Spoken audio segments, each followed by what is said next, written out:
All right. Hey, welcome to another episode of Conversations with Jeff International. And boy, we have a treat for you as always, right? This guest I had a chance to talk. Try that again. This guest I've had a chance to talk to just for a couple of minutes, man, and she's so gracious, right? So we're going to find out about her together because I've never met her before, and you know how we do on our show, we bring in people that really we feel like have a message, and they're going to bring something for you out there who's struggling with that stinking thinking, for you out there who is lost and looking for a connection, spiritual connection, whatever that might be for you. A pathway, right, to finding that extraordinary love in life again, right? So I want to remind you, just say hello through the comment sections. Make sure you share some love.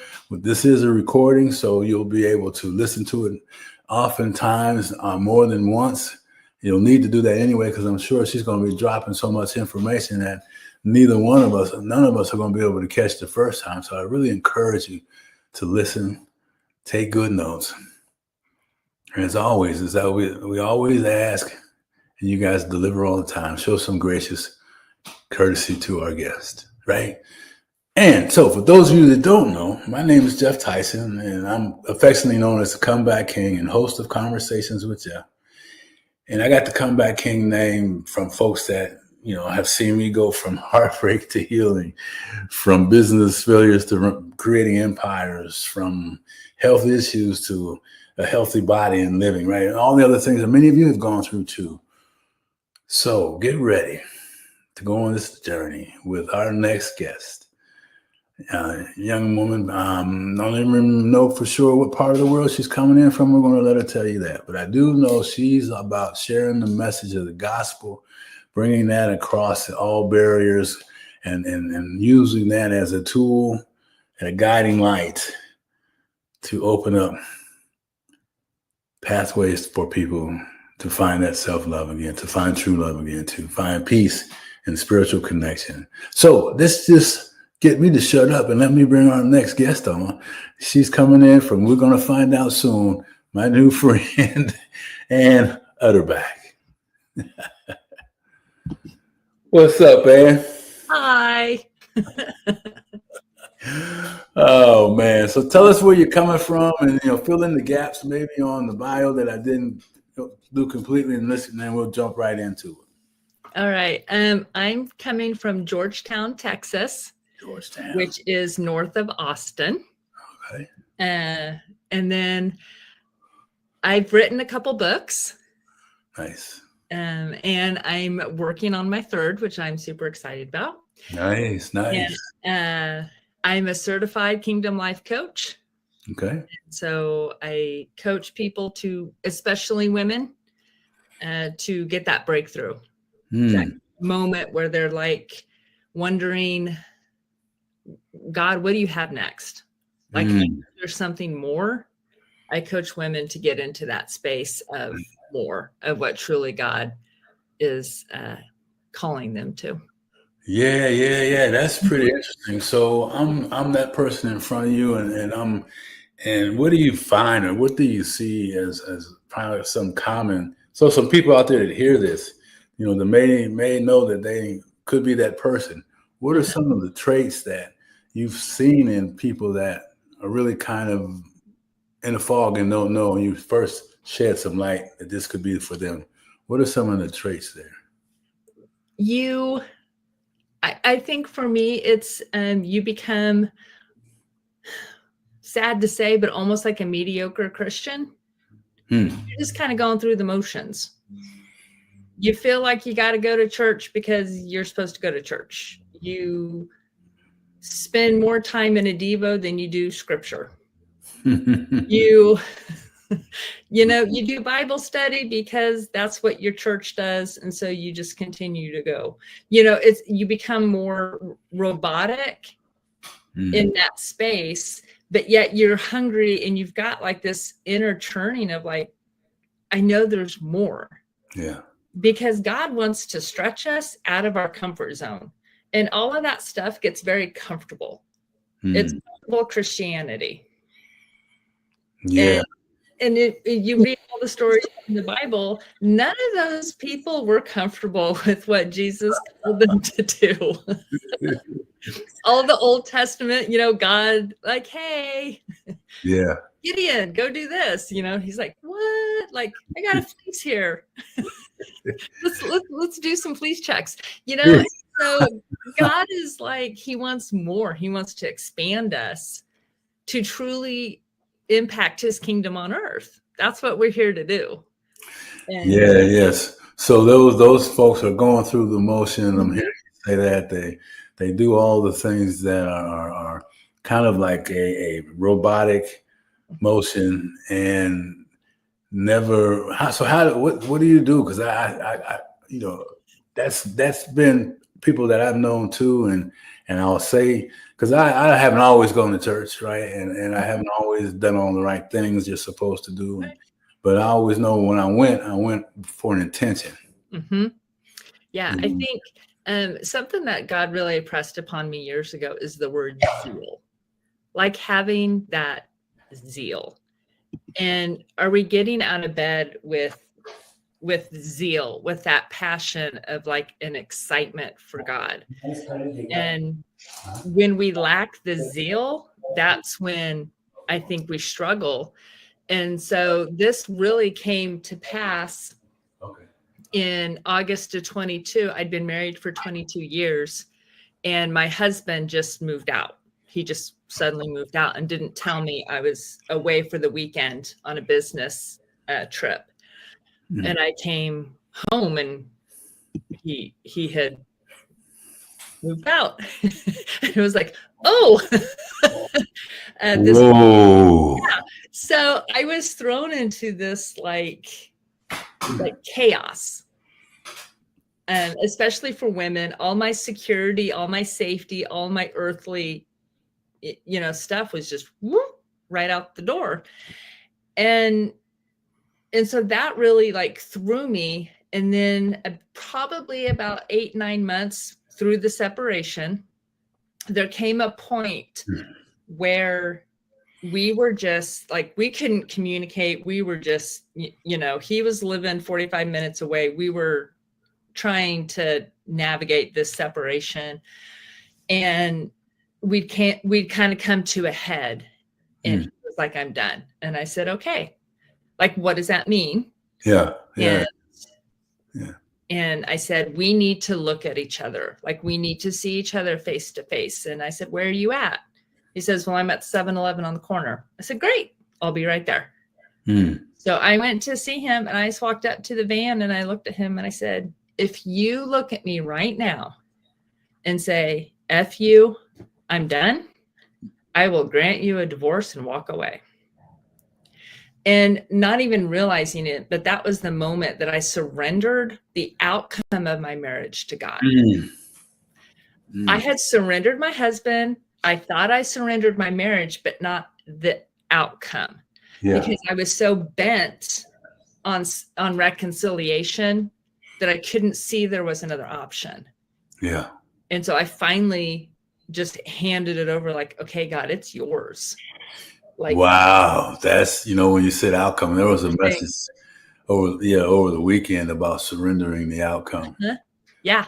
And so that was the start of that like moment of like, it's you, God, like, it's you. And through that is when my eyes were open. And so we did a year of Christian marriage counseling, and I thought we were making good headway, because we'd done all, you do all the garbage work. Go through all the gunk and you just lay it out there bare. We did all of that. And he still didn't want to move forward. He didn't want to move in. I was like, okay. So did you ever find out why, or does it matter? I think it changed. I think his thinking changed, and so I would get different answers. And he's an avoidant, and so I think a lot of times, it was more like he skirted around the reality of the why. And I just And maybe because I was so hurt that I stopped listening. Mm. You know what I mean? I can't this isn't a one-sided, what a horrible person he is. This is a two-sided, this is marriage. This is two people. Yeah. And so I have to take ownership for me. Mm. And I got to be honest, Jeff, too. There's a point through all of this, like I didn't even know what was truth anymore. Mm. Wow. I get that. And you know, and because of that, I say we, because you know, I went through a divorce too. Mm-hmm. We are blind to some things that are obvious. Uh-huh. We choose. I chose. I'm not going to put my behaviors on you, but since we're talking, it is a conversation, you know, and I appreciate you sharing this. It really, people are out there in this now, right? And you've moved beyond a lot of that, just like I have. So this is a healthy conversation. So thank you for having it with me. I was thinking that, you know, like, I'm going to ask you this question, and you don't have to answer it. And maybe you probably already know what I'm asking. You know, is this going to ask? You know, you seem pretty intuitive. You know, because it's sometimes men. I'll just speak about men. Okay. I was afraid to when my ex-wife asked me at some point, was I having an affair, and I hadn't had one yet. But I was afraid to say I might be, because, you know, all these, and there were things that weren't all bad things. It was just a wall had been built. Yeah. And you know, I was learning how to communicate and communicate honestly. Hadn't always done that. So men have a tendency, like you say, to avoid things and stuff things. You know, answer and just be okay. But it never gets okay if it's ever dealt with. So anyway. So he made all those times when he was he sounds like a guy that was probably already was involved with someone else, maybe. You know, hard to say. What I think, he loves work. He loves business. He loves creating businesses. He loves owning businesses. He can go from business to business to business to idea to idea to idea to where he's got like 5 or 6 things going on at one time. He can kind of do like a thread line between them all, but in reality, they're all separate, and he just loves to do that. But there's a lot of times there's no like completion in him. Yeah. Because it's too much. Yeah. It's too much. It's not that he's bad or doesn't know how. It's too much for a person to try and do. And I think he just gets overwhelmed in that.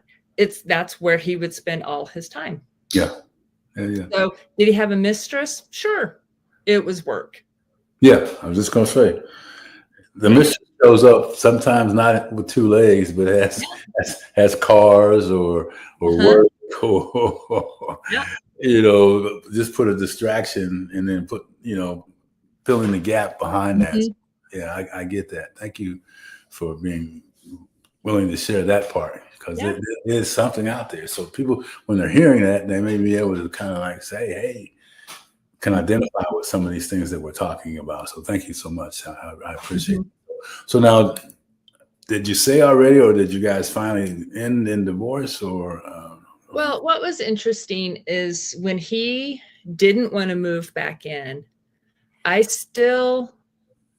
what I did is I told him, I said, you know what, I'm going to need to think about this. Like, I need some time to kind of process what you're saying.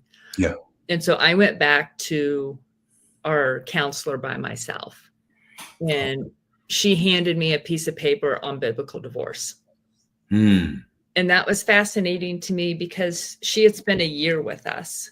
So if anyone knew what was going on, she did. And the fact that she handed me that piece of paper Good for her. I was like, oh, like, so my eyes were just like, okay. Yeah. And I told my husband, I said, I want no contact. Like, I don't want to hear from you. I don't want to see you. I need to sit with God and process what this is going to be. And so I did 40 days, 40 nights. And I was just like, what do I do? And after the time, God said, I give you permission.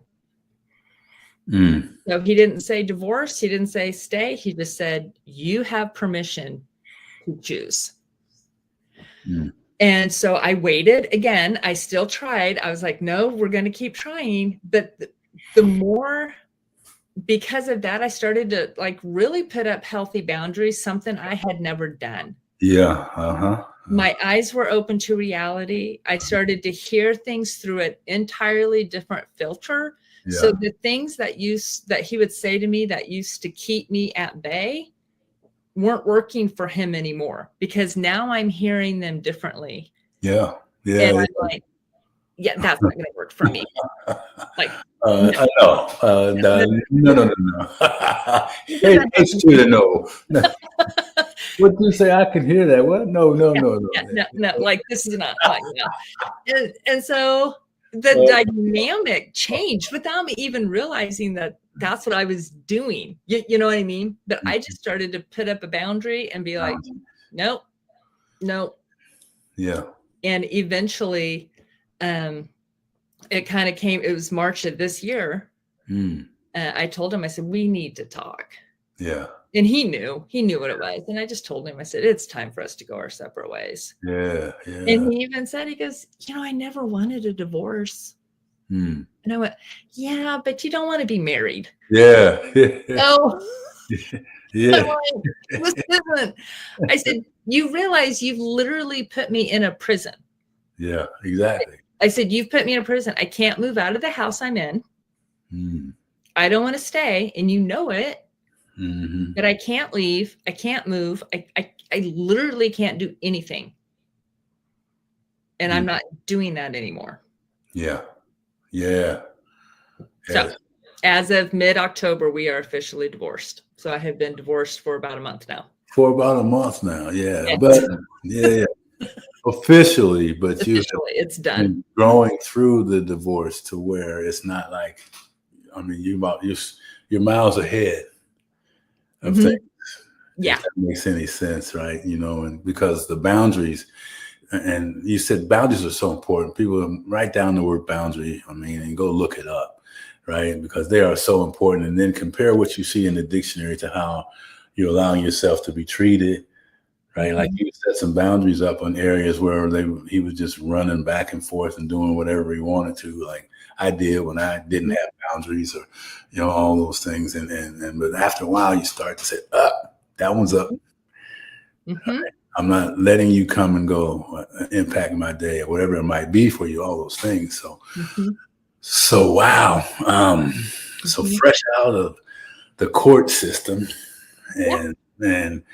but you talked about, man, you got to that point where you knew enough was enough. I always talk about that stage of letting go with claw marks. We say we're letting go, but we're like, our claws are still deep into whatever it is, and it takes a while for those to remove themselves from the flesh and then off of whatever else we can grab onto until we're ready to surrender. It's interesting you say that, because even before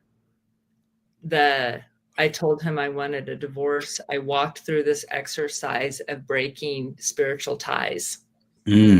And so I broke the spiritual tie with him. And God told me to, because, we were doing this exercise, and the guy that was leading it, he's like, okay, I'm going to give you guys time to do this. He's like, I don't suggest that you break the tie with like a spouse or something like that. This is, break relationship of other things. And I had been raped in college. And so I just automatically assumed that that's, I was going to break that tie. Yeah. And God was like, no, do it with him. And I was like, yeah, but he said that's the one, like, That's not what I'm supposed to do. Yeah, yeah. So I'm like, so God, you're wrong. And this person on the internet is right. I mean, how dumb are we? And so God's like, That's amazing. he's like, you break it with him. And so I was like, okay. Mm. And I told him, my ex, I told him, I said, I walked through this exercise and he was offended. And I said, well, no, I said, because the next time that you and I will be intimate will be like the first time. That's a blessing. Yeah. That's not a bad thing. Yeah. Yeah. And of course we didn't. Right. But that tie was broken. And so God was just taking me step by step, piece by piece. And when you truly, because I tell you, when you truly sit down with God first, and you read your scripture and you pray, and some days I don't hear anything, but I still do it. You still do it because he's still there. Yeah. Just because you're not listening doesn't mean he's not looking. Right. Right. And so he was walking me through all this space, and the amount of peace I have now, I wouldn't trade that for anything, for anyone. Yeah. I mean, I'm just like, just knowing that I'm in where he wants me, and he took me through all of that. Yeah. I lost my job, I moved, and I was getting divorced all at the same time. Those are 3 out of the 5 highest stressors in life. Yeah. That happened a few months ago. Yeah. Wow. And so you're like, so can God get you through? Yeah. But you gotta like allow it. You gotta surrender to it. Yeah. Surrender is the key word, and not don't claw your way. Just let the nails come back in, and yes. hands open up wide, and let the Spirit catch you. And I mean, talking to you and seeing you, there's clearly, and you can't fake this conversation. How about that, right? I mean, and I'm pretty good at sifting through the smoke screens and the crap, right? And I'm sure everybody else that sees this can do that. So there is so much to hope in this conversation, right? For those that were, at the starting line of where your journey was, right? Yeah, and if you have a spouse that's willing to work with you, then by golly, work. Like if I could have reconciled my marriage, I would have done it in a heartbeat. But when your spouse isn't willing to put in, I mean, I was left with, then what do I do? And that's when, God talked to me. And so this isn't like, I'm not going, get a divorce, Yeah. It's like, no, listen to God. Like, yeah. No, I didn't. And it clearly wasn't that at all. It hasn't been that at all. I mean, your story was just your story, and the things that you do that. But I love this. There's this message around what we've been talking about that says, invite God in, and that.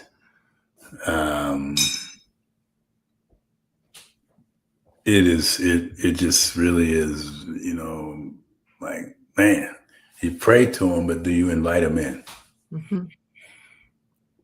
Yep. And do you step into what he asks you to do, or do you go, I'm not sure that was God. Like, surely he doesn't want me to do that. He don't want me to do that. No, he doesn't want me to do that. Yeah. I always talk about being like Jonah. And so, I run. God calls me to do something, I run. And then I repent, and then I sit in a fish. I mean, it says in the Bible, Jonah, on the 3rd day is when he prayed. Was he like, okay, sitting in the fish for 3 days? Because as soon as he prayed, God spit him out. It's like, well, what were you doing for 3 days? Were you like, oh, good, I don't have to. Like, I'm just going to say all cozy. I got used to the smell in a fish. I'm just like, seriously? And so then what does God do? He spits him out on the beach, exactly where he was supposed to go. And then I swear sometimes I like swim back into the fish because I'm like, oh, I don't like this, God. This is uncomfortable. And so then I like dive back in the water, and God's like, no, come on, like step in. I got you. Yeah. And so going through so many life experiences and then realizing that even though it's uncomfortable in the moment, God is going to get you through it. And it's going to be way better than it ever would be sitting in a fish. Yeah. Yeah. That's a great analogy, great example of really inviting him into where you are. Right. I mean, because it's evident that the evidence is clear that there was something he was bypassing. Right. And, that's a great analogy. I like that. Thanks. I like that. So, I mean, man, we've already gone now, man. We were just getting started, but this has been such a great topic we're in. I want to make sure that at least, because I'm only going to keep you a couple more minutes, and just have to have you back on. Maybe we'll schedule some more time, really, to talk about it. So, usually, I want to ask you about your books. And usually, people write books because they are gifted in writing or they have a story to tell. Which one are you, and can you summarize what the treat will be for those folks that get your book in terms of the story? Yes. I have a math degree, so I am not a writer. I am not. That is not my gifting. Yes, my brain is not writing. That God called me to write, and again, getting out of that space and jumping in. And so the first book is Retrain Your Brain, Make God the Conductor of Your Train of Thoughts. And so that was him just taking me on the journey, because he just showed me the picture of how your brain just goes on these, like a train of thought. It just zooms, and you can be doing something and your mind just doesn't stop. And pretty soon, like, my emotion is affected, and I don't even know why, because I'm not connecting my thoughts with my heart, with what I'm doing. And so it was really kind of diving into, how do I connect that? How do I truly take my thoughts captive? How can I align them to God? How can I decommission some of these trains of thought that are pointless and serve, no purpose other than it's derailing me, and it takes me out of like the people I'm trying to be around. It's a huge distraction. So that was the first one. And then the second one was The Separated, Not Divorced. My husband moved out, and now what? And that one is just basic tips and tricks. If you find yourself in this space, it just tells you kind of like what I did, what worked, what didn't work. Just little things like, do you wear your ring? Do you not? Do you date? Do you have sex? How do you eat? How do you do holidays? What do how do you do the kids? Just in a separated space. How do you navigate that when you both aren't ready to divorce, but you're not ready to cohabitate? Or maybe you do live in the same house, but you're in separate rooms. How do you navigate all of that? And so that's what the second book is. Yeah, that's interesting. And I think how I found you was kind of looking for our summit series around folks that are doing that stuff. And what you described there is pretty useful. Right? I mean, those are real. I was just thinking, well, I check that box. I check that box. And all of the feelings and the things that go around each one of those are different. Particularly when, not that who's in the driver's seat, but there's somebody in the driver's seat. Somebody's giving up something Yep. in that ride that we're talking about, right? And so, man, those are great. I will definitely have to start with probably the second one, because that one speaks. I mean, wow. Yeah. We do that. So, and tell me, how do people get a hold of you? I don't think we mentioned that yet. And where do they find your books? Both of my books are on Amazon. You can get them on Amazon. You can just put my name in there too, Ann Utterback. They should pop up. And then I have a website, annutters.com, ANNEUTTERS.com. And you can get all of my links to my books there. You can book I do free consultation, kind of like discovery calls to see if coaching is a fit, because I do coaching just to see if like what you're looking for. Yeah. And to see if I'm someone that can help guide you to that space or not, and even then, we can get a lot done in 30 minutes. I mean, come on, this call was 30 minutes. We can get a lot done in 30 minutes. Oh yeah, no doubt about it. I mean, I think we covered a ton of stuff. Yeah. In this short period of time. I say stuff, important pieces of life. Right? You have. We like to feel like we give our guests give empowering solutions to people, right? And you said boundaries. If you don't hear nothing else, this whole message, boundaries, man. Let alone the travel through each boundary got to where you were like, H to the no. I'm not. This is no, unequivocally no. And from that person that just went along and just, we go from not gullible. We go from just hopes and dreams and things that we don't want to let go of to shaking it up, waking up, and standing up, and gaining some. You went to God and you. I mean, you had the captain of the world, so you had the. So, but there are some folks out there that don't. So, how can you send some? As we wrap this up, what can you say to? I ask you because I feel like some people I wouldn't ask this question to, because they're more important. They're more in tune about showing how much they know about the Bible or how much they know about how somebody should act. But I'm asking you this question because you are genuinely aware of that you would just speak from the heart. You don't have to be right about it. This is just a heartfelt statement. I guess that's the best way to say it. So how can you give the heartfelt statement to somebody that doesn't have the connection, not connected at all to spiritual principles?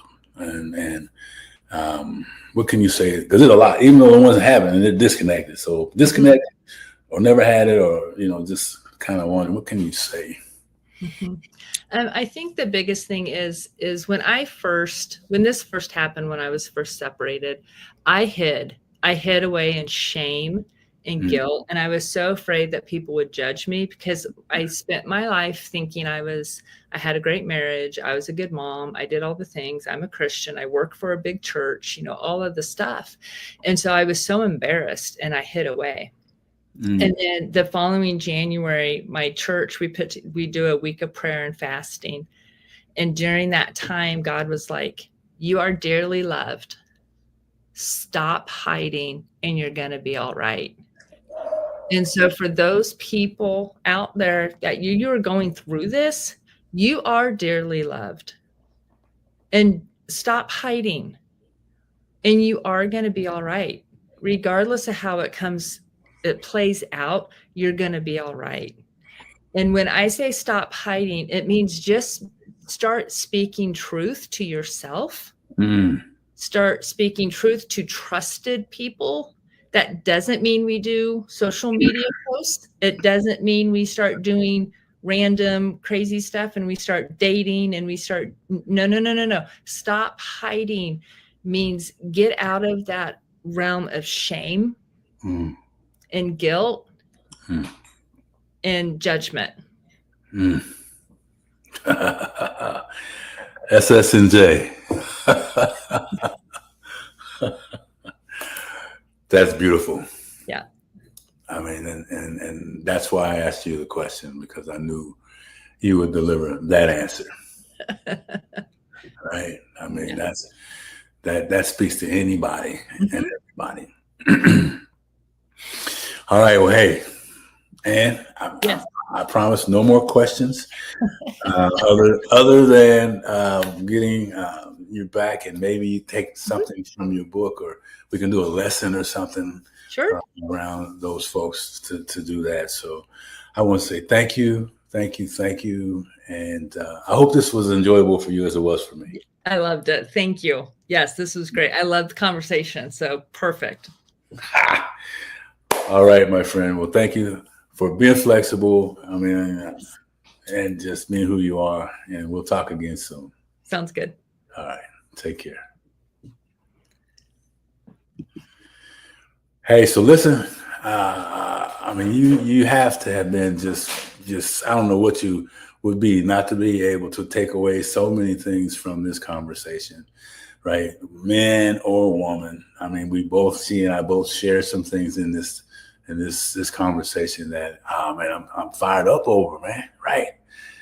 Especially when we're talking about heartbreak to healing and then pathways to extraordinary love. Her pathway was guided by the one and only. Yours might not be connected like that, but there's still, as she closed this meeting, go back to what she closed this meeting on. If you're not spiritually connected like that, if you are, but you're struggling, or you just kind of enemy, go back and do what she suggested. Remember, don't take this journey alone. Right. I mean, if you are really looking for a community, I'm sure she has something that can connect you with some things. It's a big church somewhere in Texas, right? And we have a community, Heartbreak to Healing online community too. And I think the information might be in the comments. I don't know. Let me see if it's there or not.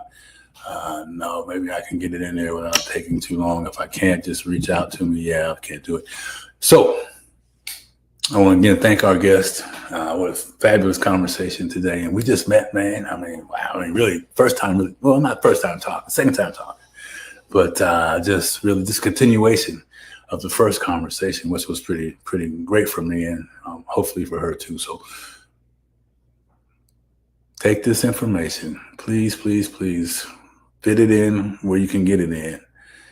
And then holiday season, let's make some differences in people's lives. Let's make sure we reach out, grab Ann's books. She's got a third one coming, or she's got a free session on a conversation. I would take the conversation. Hey, look, that's $1,000 value right there. Take that conversation.